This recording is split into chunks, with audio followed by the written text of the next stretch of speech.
Zombie Apocalypse.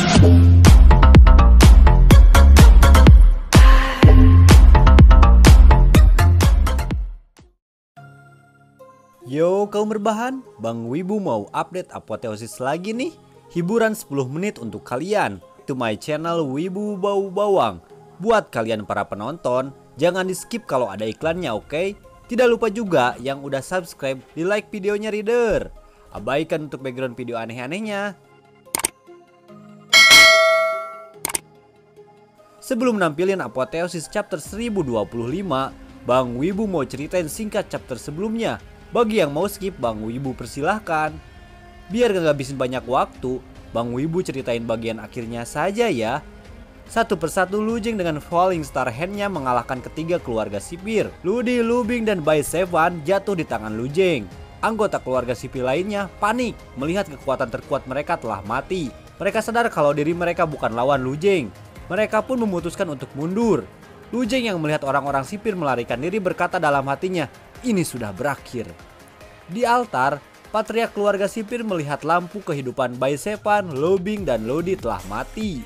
Dia pun berkata pada penjaga makam kalau dirinya sekarang satu-satunya harapannya. Penjaga makam berkata kalau dirinya akan menepati janji dan bergerak. Namun, penjaga makam tidak akan berkorban untuk keluarga sipir. Cerita beralih kembali ke tokoh utama kita. Mingwei menepuk punggung Lu Jing. Dia berkata sudah menebak kalau Lu Jing telah menyembunyikan kekuatannya sedari lama. Lu Jing pun hanya bisa tertawa. Jin Lao pun berpikir hal yang sama seperti Mingwei.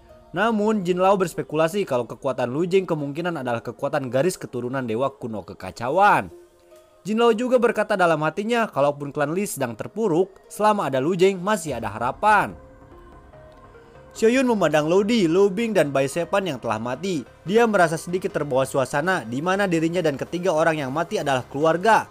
Namun dalam hati Xiaoyun, dia tidak ada pilihan karena mereka juga telah membunuh kedua orang tuanya. Di akhir cerita, Xiaoyun menjelaskan kalau Lodi, Lu Bing, dan Bai Sevan adalah tulang punggung kaum konspiratif. Xiaoyun menebak untuk yang masih hidup pastinya berada di altar. Xiaoyun yakin kalau kemenangan ada di depan mereka, di mana ada Lu Jing bersama mereka. Semua orang pun nampak bahagia. Ada yang bahagia karena mereka akan kembali ke Motherworld. Mereka juga berteriak kalau mereka sudah lebih dari setengah jalan. Ada juga yang berterima kasih pada Lu Jing.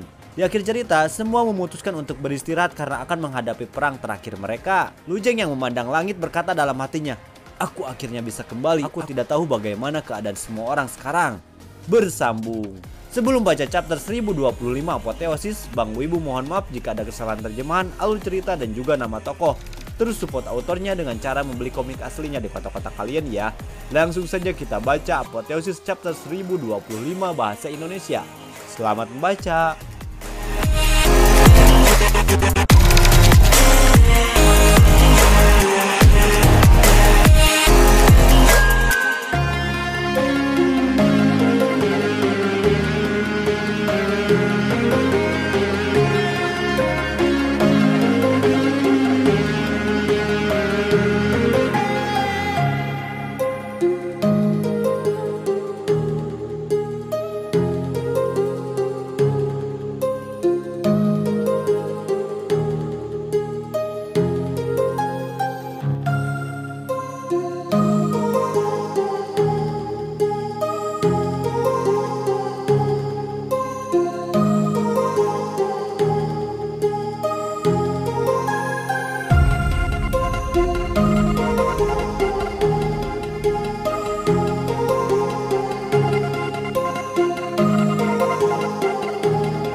Aduh. Masih juga belum like dan subrek.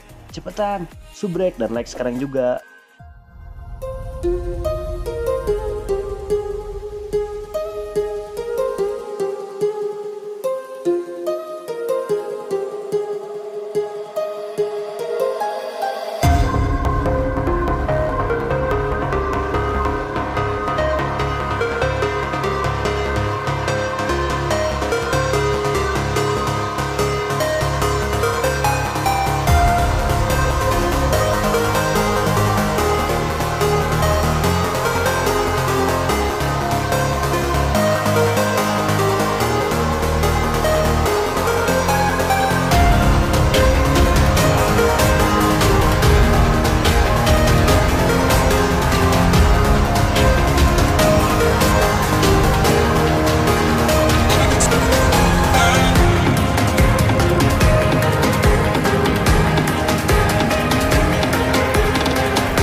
Masih belum like dan subscribe? Yuk sekarang juga like videonya dan subscribe ya.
Gimana para reader? Chapter kali ini seru gak? Pastinya seru dong. Mimin mohon maaf jika ada kesalahan terjemahan maupun alur cerita. Jangan lupa like dan subscribe-nya. Sampai jumpa di chapter selanjutnya. Bye-bye.